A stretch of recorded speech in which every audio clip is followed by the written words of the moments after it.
تو قرآن میں اجمالاً سب کچھ ہے لیکن تفصیلاً اس کی مثالیں آپ نے دی، دلیل آپ نے نہیں دی. سمجھ رہا ہے مثال اور دلیل میں فرق سمجھ میں آپ کو؟ یہ مثال ہے ہاں ایسا ہے لیکن اس اصول کی دلیل کیا ہے؟ ایک عورت عبداللہ ابن مسعود رضی اللہ تعالیٰ عنہ کے پاس آئی. اس نے کہا میں نے start to end, cover to cover جس کو کہتے ہیں، شروع سے آخر تک دفتین کے بیچ میں سب پڑھ لیا قرآن. مجھ کو کہیں نہیں ملا کہ گدوانے والی پر اور فلاں پر اور فلاں پر اللہ کے نبی صلی اللہ علیہ وسلم نے لعنت کی، آپ لعنت کرتے ہو. مجھ کو یہ کہیں نہیں ملا قرآن میں کہ یہ حرام ہے، منع ہے. یہ بخاری مسلم کی روایت ہے. ابن مسعود رضی اللہ تعالیٰ نے اس سے کیا کہا جملہ یاد رکھیے. ایک روایت میں کہ انہوں نے کہا کہ اگر تو پڑھتی تو پاتی، لو قرأتی ہی وجدتی ہی، تو پڑھتی اگر تو تجھ کو مل جاتا. اور پڑھا میں نے اس کو، اور نہیں پڑھتی تو ملتا. ایک روایت میں ہے کہ اس میں ہے لیکن تجھ کو معلوم نہیں ہے. تو معلوم ہوا کہ بعض اوقات ایک چیز قرآن میں ہوتی ہے لیکن آدمی سمجھتا ہے نہیں ہے. آپ دیکھیے اس عورت نے کہا مطلب کدھر ہے بتاؤ، میں نے پڑھا نہیں ملا مجھ کو. انہوں نے جواب میں کیا کہا؟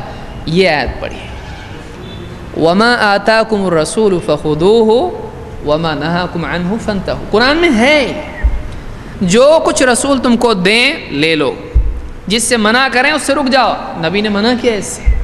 تو قرآن میں اجمالاً ہے، تفصیلاً نہیں. ڈیٹیل نبی سے لو، اللہ نے بتا دیا ہم کو. یہ کس کی انڈرسٹینڈنگ ہے؟ صحابہ کی. سمجھ میں آئی کہ قرآن کے سب سے پہلے لینے والے صحابہ وہ یہ مانتے تھے، جو ڈائریکٹ سٹوڈنٹس ہیں اللہ کے نبی صلی اللہ علیہ وسلم کے، جنہوں نے نبی سے براہ راست دین لیا، وہ یہ مانتے تھے کہ قرآن میں کیا کیا ہے، اللہ کے نزدیک کیا کیا منع ہے، اس کی پوری ڈیٹیل لی کس سے جائے گی؟ محمد رسول اللہ صلی اللہ علیہ وسلم سے. وہ قرآن میں نہیں ہے اس کا مطلب یہ نہیں ہے کہ وہ دین میں بھی نہیں ہے. وہ قرآن میں اجمالاً ہوگا لیکن اس کی تفصیل کس سے ملے گی؟ اللہ کے نبی صلی اللہ علیہ وسلم سے. تو سوال یہ پیدا ہوتا ہے، یہ بخاری مسلم کی روایت تھی جو ابن مسعود کی روایت ہے. اسے یہ بات معلوم ہوئی کہ قرآن میں جو کچھ بھی ہے، انہوں نے یہ نہیں کہا قرآن میں نہیں ہے لیکن حدیث میں ہے. کہا انہوں نے کہا قرآن میں ہے تو اس کو مل جاتا، یہ منع ہے. کیونکہ قرآن میں یہ ہے کہ نبی جس سے منع کرے رک جاؤ. تو قرآن میں ہے تو اب جو بھی اس کے انڈر میں آ رہا ہے سب قرآن میں گویا کہ ہے. سمجھ میں آئی بات؟ تو اجمالاً ہے. اجمال کس کو کہتے ہیں؟ ایسی چیز جو اجمال یعنی شارٹ میں ہو، ایک دم پھیلا کے نہیں ہو، تفصیل ڈیٹیل میں ہو، ڈیٹیل میں ہو. جیسے مثال کے طور پر بادشاہ ہے اور کسی کو ذمہ دار بنا کے کہے کہ یہ جو بولے اس کی سنو.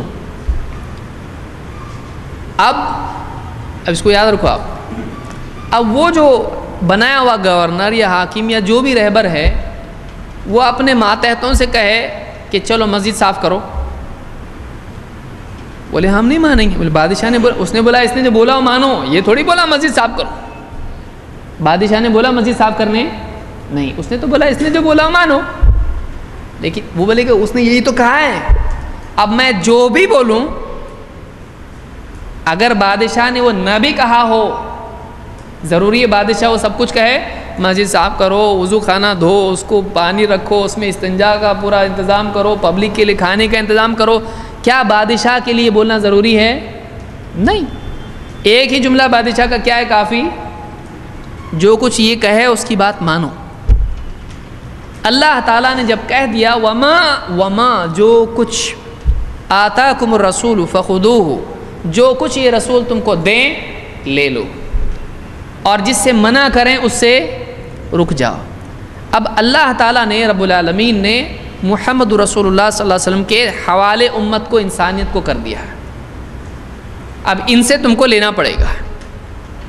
تو جو بھی آپ کہیں اس کو ماننا پڑے گا، جس سے آپ روک دیں اس سے رکنا پڑے گا. تو حدیث کی ضرورت کیوں پیش آئی؟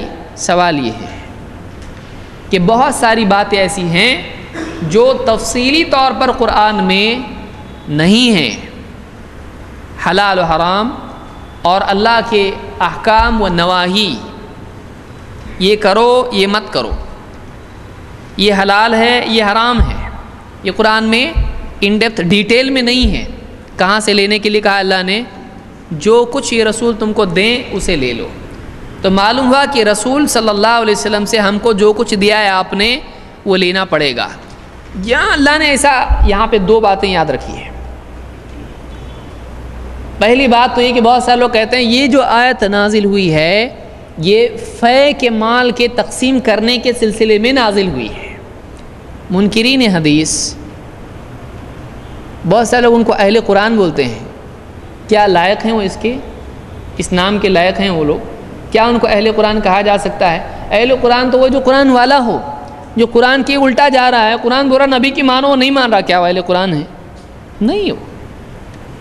تو وہ منکرین حدیث ان کو کہنا چاہیے، ان کو اہل قرآن نہیں کہنا چاہیے۔ ہم نام بھی صحیح دیں۔ بہت سارے لوگوں کو ہم سنی بولتے ہیں۔ سنی کون ہے؟ واقعی جو سنت پہ چلنے والا ہے۔ اس لیے اہل علم سلف ایسا لقب ان لوگوں کو نہیں دیتے تھے جو اس لقب کے حقدار نہ ہو۔ بدعتی کی تعظیم بھی سنت کی تحقیر ہے، اس کو یاد رکھیے۔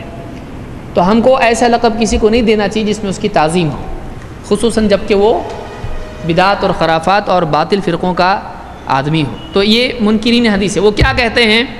وہ کہتے ہیں یہ فے کا جو مال ہوتا ہے، جنگوں کے سلسلے میں جو بھی مال آتا ہے اس میں ایک مال فے کا ہوتا ہے، اس کی ڈیٹیل میں ہم نہیں جائیں گے۔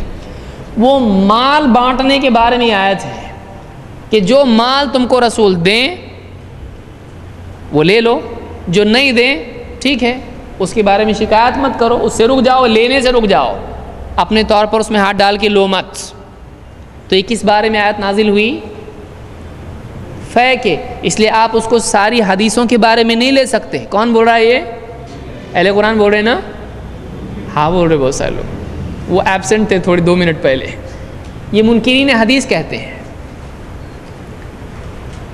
آپ اس کو کیسے ریفیوٹ کرو گے؟ آپ ان سے پوچھو گے کہ اچھا یہ فے کے مال کے بارے میں نازل ہوئی ہے کیا؟ تو کہاں ہے یہ؟ بولیں گے بخاری میں ہے، مسلم میں، فلاں حدیث کی کتاب میں۔ اچھا آپ مانتے ہیں ان کو؟ یعنی آپ ان کو رد کرنے کے لیے ان میں سے دلیل لے رہے، یعنی آپ جس چیز کو رد کر رہے ہو، حدیث کو، آپ بول رہے حدیث نہیں ماننا چاہیے، آپ ان حدیثوں سے دلیل لے رہے ہو کہ یہ جو آیت ہے یہ فے کے مال کے بارے میں آئی۔ تو دلیل کہاں سے ملی؟ حدیث سے۔ تو ثابت کیا ہوا؟ حدیث نہیں ماننا چاہیے۔ یعنی آپ جس کو نہیں ماننا چاہیے آپ اسی سے دلیل لے رہے ہو۔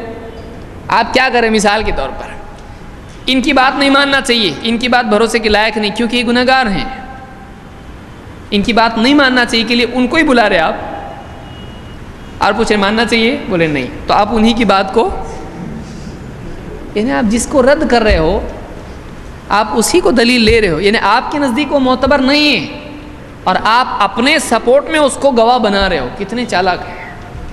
چالاک ہے کہ بھولے، سمجھ میں نہیں آ رہا۔